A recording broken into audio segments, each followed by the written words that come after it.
블루 드림스 롤렌 슐레이터.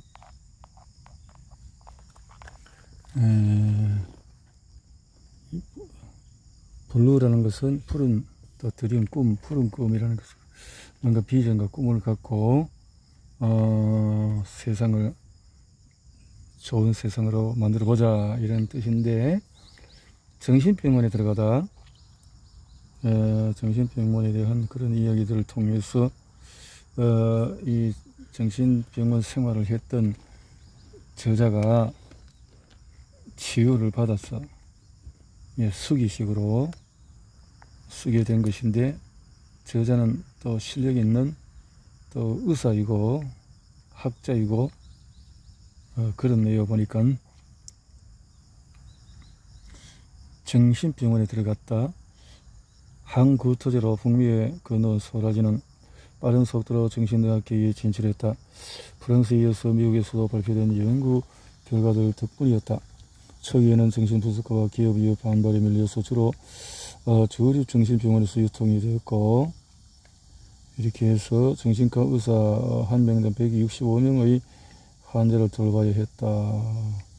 간호사가 소라진 캡슐을 어깨에서 환자의 음식에 섞어 먹이거나 의사가 가로무늬 근에 주사를 놓자 전국에서 환자들이 깨어나서 주위를 둘러봤다. 그들은 대개 안도감을 느꼈지만 혼란도 컸다. 세상은 그들이 기억하는 모습이 아니었다. 환자 중에는 수십 년째 병을 앓으며 세상과 접촉하지 못하는 부류도 있었다. 그들은 병동 창살너머로 거리를 가득 메운 자동차로 봤다. 말이 끄는 마차는 어디에도 없었다. 다 어디로 갔지? 번쩍번쩍 유운이라고 화려한 색깔을 한 자동차는 경적을 울리며 생면에 지나갔다. 외출 허락을 받고. 미국에서의 소라진이라 이게 정신과 약이네요. 프랑스를 시작으로 유럽 전역의 정신질환자가 깨어나자 이전까지 자괴감을 느꼈던 정신과 의사들도 승리를 맛보기 시작했다. 의학계의 비주류에서 벗어나서 해줄 또 약이 마침내 손에 들어온 것이다. 로원 플랑크는 유럽에 머물지 않고 전 세계로 뻗어나가서 수익을 최대화할 방안을 생각했다. 52년 로원 플랑크는 미국 제역에서 스미스 클라인 앤드 플랜치의 소라진의 라이선스 계약을 체결했다. 소라진은 오랜 세월 걸려서 나온 약이다. 실제로는 1930년에서 50년대에 항히스타민제를 전문으로 생산한 프랑스 제약회사 로원 플랑크 연구소에서 항히스타민 프로마진을 염소로 처리해서 클로르 프로마진이라는 화학물질을 완성하기까지 거의 100년에 걸렸다. 훗날에 소라진이라 알려진 이 약은 1950년 로원 플랑크 제약소들이 개발했다고 할 수 있지만 역사는 그저보다도 거슬러 올라간다. 시작은 유기화학자들이 콜타르를 정리하면서 다채로운 색이 나온다는 사실을 확인하고 염료를 팔았던 19세기 중반이었다. 흔히 소라진과 그 후발 주자들이 나오기 전까지는 정신과 의사들이 어둠의 시대에 위대하고 위험한 치료였다고 생각했다. 대놓고 그렇게 표현하지 않아도 그렇게 분명 과거의 대형 정신병원은 섬뜩한 곳이다. 하지만 의료진과 치료법은 치료 환경과 분리해서 봐야 한다. 앞에서 이야기한 의사 겸 바이올리스트 같은 환자가 정신수술로 효과를 받듯이 인슐린 혼수 치료, 전기경련 치료, 수면 치료로 행복을 찾는 환자도 틀림없이 존재한다. 환자를 괴롭힌 치료법에는 동물의 피마자유, 다량의 카페인을 주입하는 방법도 있었지만 환자가 기록을 남기지 않았기 때문에 괴로움의 정도는 가까이 상상에 맡겨야 한다. 여러가지 안정제를 먹은 약을 먹고 잠들고 2~3주가 지나도록 깨지 못한 사례들도 있었다. 실제로 수면 요법으로 효과를 본 조현병 환자도 있었지만 사망수도 만만치 않다. 소라진, 여기에 소개하는 이야기 다수는 내 안에 있다. 내 몸에는 정신영약, 인간 정신에서 지금까지 먹은 약들은 효과를 발휘했든 아니든 내 피부와 뇌에 리듬을 남겼다. 따라서 이 책은 내 몸의 기승전결을 찾기 시작하는 의미이기도 하다. 더블리는 MDMA가 PTSD 치료에 다양하게 활용된다고 인정한다. 활용이 된다고. 이 책에 나오는 약들은 내가 골랐지만 사실은 약이 나를 선택했다고 봐도 무방하다. 수세기 전부터 영적 깨달음을 얻으려는 사람들이 사이키델릭을 먹어왔다 하지만은 T라는 것이 1960년대 저항 문화와 엮이면서 이 시대 사람들은 실로사이빈과 LSD 같은 약을 한 줌씩 삼켰다. 무대에서 약에 취해서 악기를 연주하던 제리 가르시아를 연상케 한다. 광나루 파티. 없이 터진 약은 어렵지 않게 구할 수 있다. 우변조만 카탈로그에서 최음주로 팔리는 것이 바로 옥시토신이다. MDMA는 그보다 입수하기 어렵다. 만약에 지금이 1970년대 말이나 80년대 초였다면 쉽게 구할 수 있었을 테지만은 그것이 순수한 물질에겐 보장이 없었을 것이다. DEA가 공감성 물질에 대한 소문을 듣기 전까지는 MDMA를 나이트클럽에서 구할 수 있었고 신용카드 결제도 가능했다.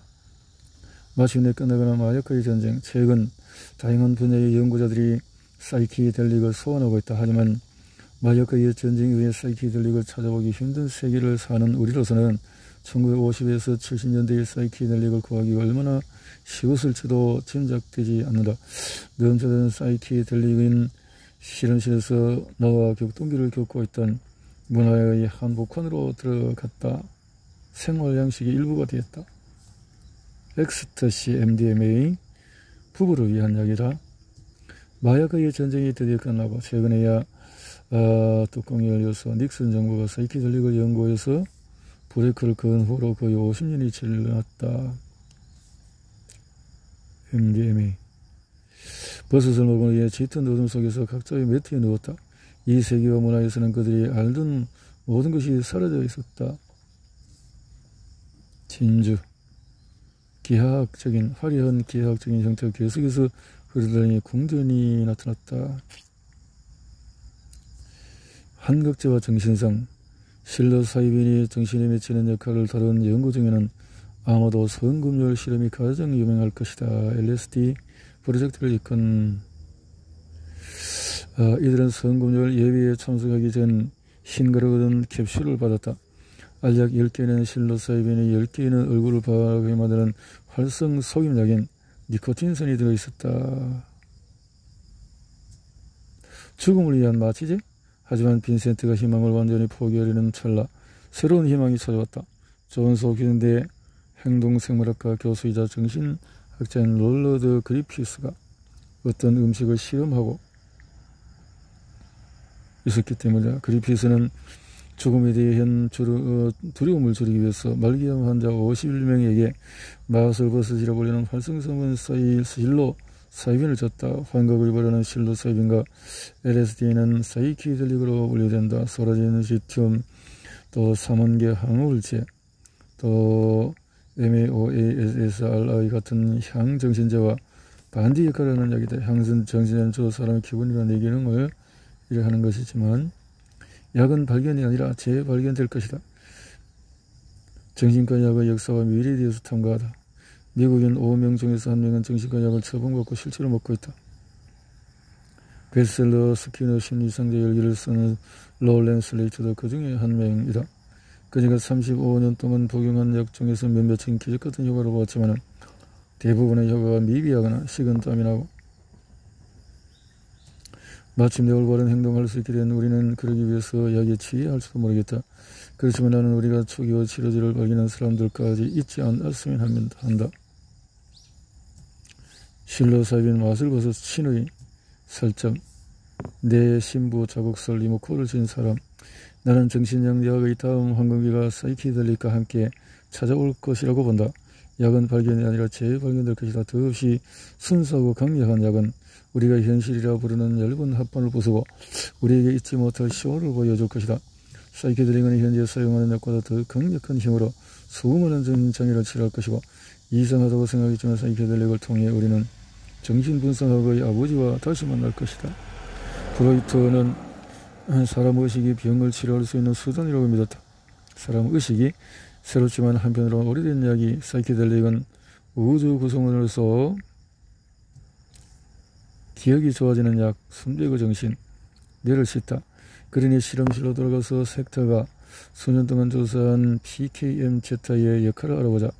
우리가 어떤 사건을 떠올 때면 서로 연결된 뉴런들이 불꽃을 튀겨서 불을 일으키며 소통한다.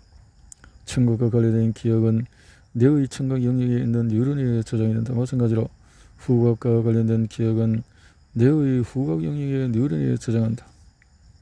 섹터 MDMA와 달리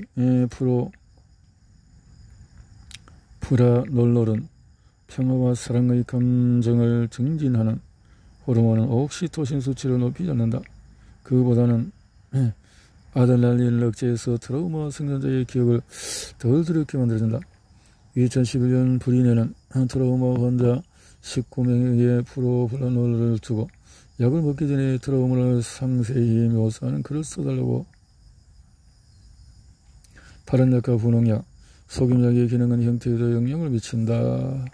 연결과 파란 속임약은 사람을 졸리게 하는 반면에 푸른색이나 분홍색 속임약은 각성 효과를 불러일으켰다. 이런 약들, 플라세보 춤추는 병, SSRI를 먹는 환자의 3분의 1은 속임약 효과만으로도 상태가 나아진다고 한다. 그러니 비과학적인 고지약이 그렇게 효과적이었던 이유도 설명이 될 것이다. 속임약, 항우울제로 회복했다가 약을 끊은 우울증 환자의 상황은 특히 참담하다.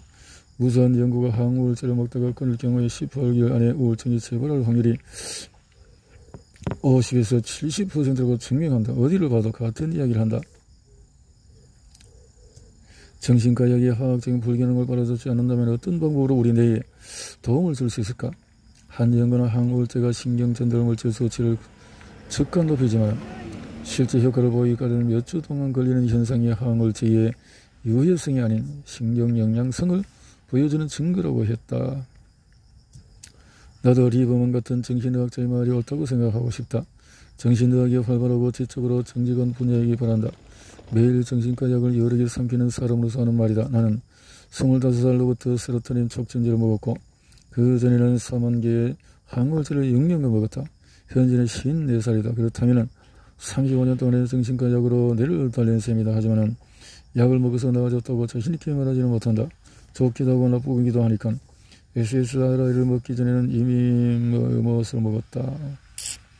부르자의 영향을 미치는 관계는 성적인 관계만이 아니라, 다시 말해서 모든 성인의 관계에서 보통 의식하지 못하는 성적 관능적인 요소가 있다.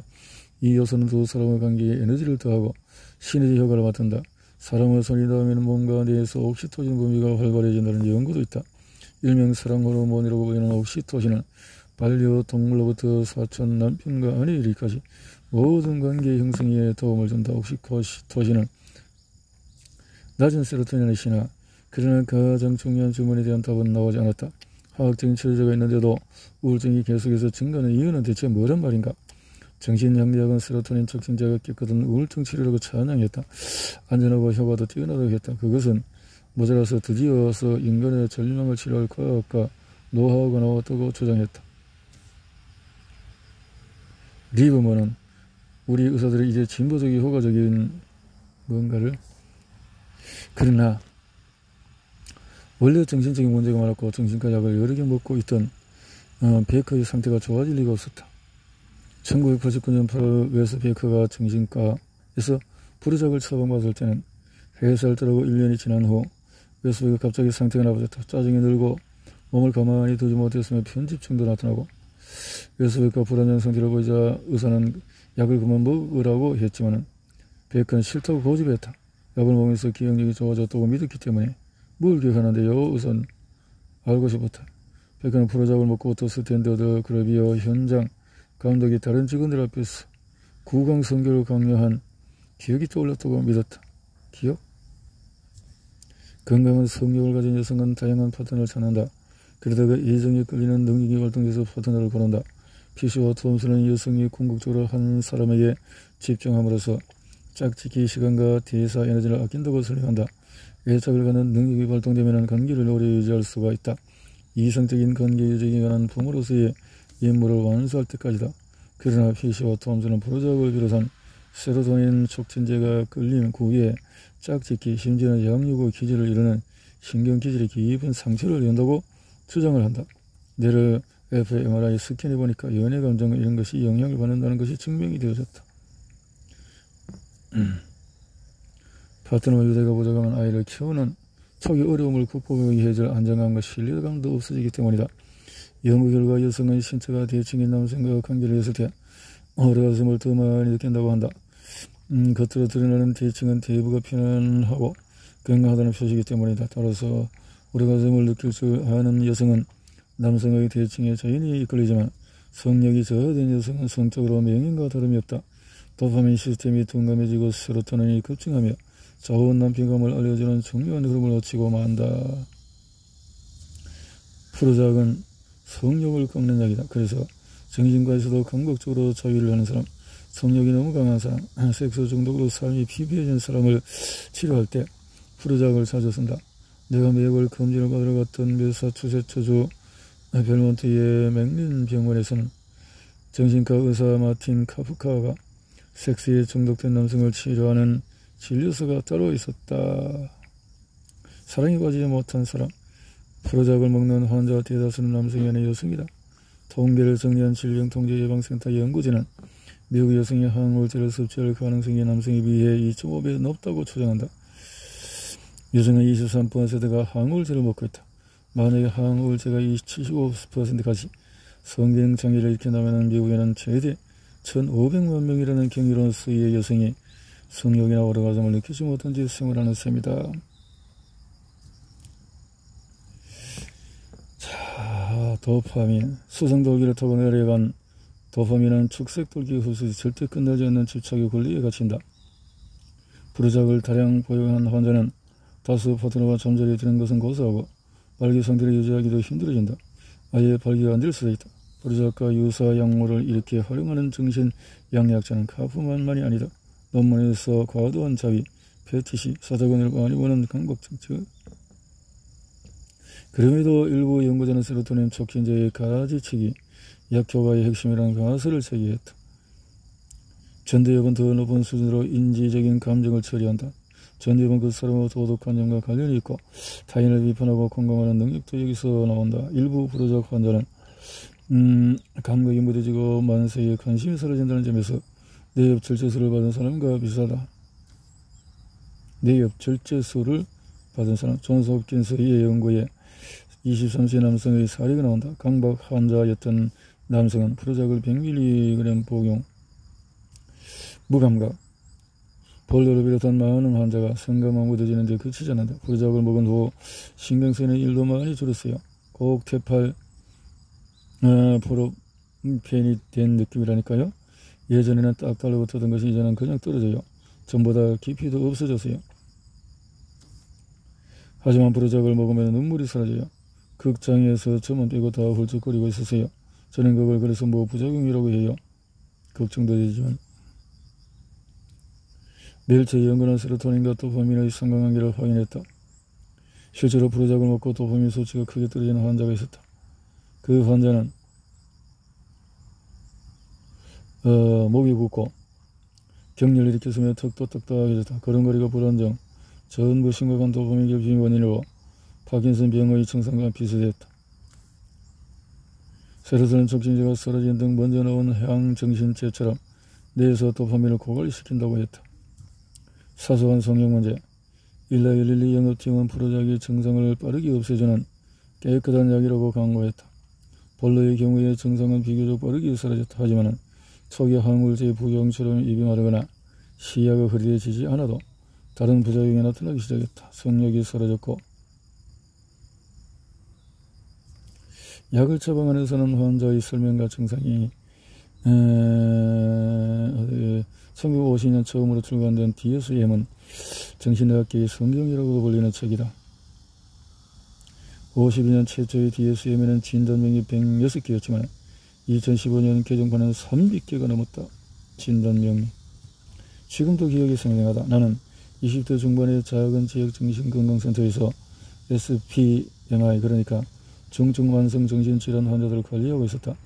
저병 환자는 끔찍한 병 외에 빈곤과 주거 문제 등으로 힘들어했다. 골목에서 혼잣말을 하거나 보이지 않는 천사와 대화하는 노숙자들이 그런 유형이었다. 내가 센터를 다니는 동안에 주 정부와 연방 정부의 지원금은 반으로 줄었다가 4분의 1로 삭감이 되었다. 전에는 무제한 치료를 받을 수 있었지만 레이건의 규정에 따라 치료 횟수는 6번으로 줄었다. 증거는 우울증. 그런데 이상한 현상이 나타났다.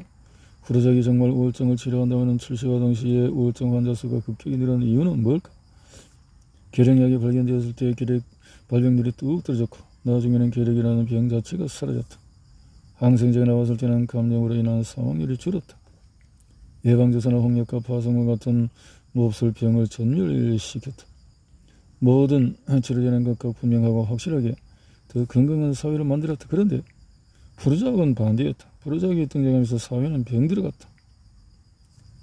후르작의 출시와 함께 일라이 릴리는 대규모 마케팅 캠페인을 펼치며 이 약의 특이성을 자랑했다. 후르작은 문제를 일으키는 영역에 정확히 바뀌는 마법의 탄환이었다. 1mm의 오차도 없이 신경조직에 정확히 떨어지도록 설계된 스쿼드 미사일과 같았다. 하지만 이는 사실과 달랐다. 후르작이 SSRI를 이긴 하지만 사실 선택적인 세로토닌 재흡수 억제제 약의 본질을 드러내기보다는 감추는 용어다. 세로토닌에만 특정한 약을 만들 방법은 이 세상에 존재하지 않는다. 세로토닌이라는 화학물질은 인간의 뇌 전체에 넓은 그물을 던지기 때문이다. 세로토닌은 하나만 노린다. 항우울제가 나온 후에 우울증 발병률은 1000배로 뛰었다. 냉소적인 사람이라면 우울증을 치료한다는 알약이 실제로는 우울증을 유발한다고 말할지도 모른다. 우울증을 확실하게 치료한다는 항우울제의 출시와 함께 우울증 진단이 충격적으로 증가한 현상의 기묘한 타이밍을 설명하는 이론은 많다. 가장 분명한 이론은 예전에도 우울증이 지금처럼 한 변이였지만 수십 년 전에는 더러운 낙인이 찍혀 있었다. 그러다가 프로작의 이름이 널리 알려지며 우울증의 오명이 쓰서졌고 우울증 환자는 당당히 앞으로 나가서 치료제를 요구할 수 있게 되었다고 한다. 그러나 이 이론은 출시 30년이 지난 지금까지 우울증 발병률이 꺾일 줄 모르고 증가하는 이유를 설명하지를 못한다. 일라이 릴리가 약을 먹은 사람들의 행복감과 미소를 본 후였다. 일라이 릴리 연구팀에게 자서 세로토닌 화합물을 다시 살펴보라고 지시했고 약의 용도를 결정하지 못해서 이름을 붙일 이유도 없었기 때문이다. 사실 세로토닌은 뇌 밖에 존재하는 물질이다. 인체 곳곳에서 수면, 소화, 혈압 등에 작용하고 연구를 중단하기 전 일라이 릴리는 LY에 다양하게 사용할 수 있다는 가능성을 보고 선임 연구원들이 어떤 용도가 좋을지를 의견을 구했다. 후보에는 체중 감량제나 고혈압 치료제도 있었다. 한 연구원이 우울증 치료제를 제안했지만 당시 임원진의 생각으로는 앞의 2가지 약보다도 수익성이 낮아 보였다. 그래서 처음에는 그 의견을 일축했다. 정말 이 약이 항우울제로 효과가 있을지 항우울제를 살 사람이 많을지 확신하지 못했기 때문이다. SSRI를 개발해서 최초로 특허를 따낸 세로토닌 흡수나 재흡수를 막아서 시냅스, 터미, 공간의 양쪽에서 신경 자극이 전달되고 여기에 세로토닌 양을 증가시키는 약을 말하는데 우울증을 결정하는 모노아민으로 세로토닌을 가리킨 칼소노의 젤미드는 스웨덴에서 태어나서 유럽 전역으로 뻗어나갔다. 그러나 출시된 지 몇 개월도 되지 않아서 젤미드를 먹은 사람 일부에게 독감 같은 증상이 나타났다. 게다가 목숨에 위협적인 신경 증상인 길렁버리 증후군, 말초신경이 염증으로 손상되어서 마비를 일으키는 질환이 확인되었다. 아스트라는 재빨리 약국에서 약을 회수했지만 그때는 거대 제약에선 일라이 릴리가 약을 모르는 사람들이 행복과 미소를 보려고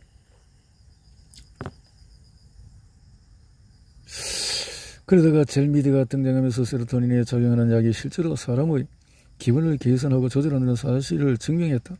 단 운이 나쁠 경우에 생기는 부작용을 막을 수 있다면 말이다. 일라이 릴리는 인디애나폴리스에 위치한 기업이다. 강철과 돌로 만든 사업은 번쩍번쩍 빛나고 전체적으로 품격이 있다. 70년대 레이 풀러, 브라이언 몰로이, 데이비드 이 프로작을 탄생시킨 것도 이 건물이었다. 젤미드가 우울증 치료제로 성공하자 일라이 릴리는 내로 세로토닌 약을 찾아야 한다고 확신했다.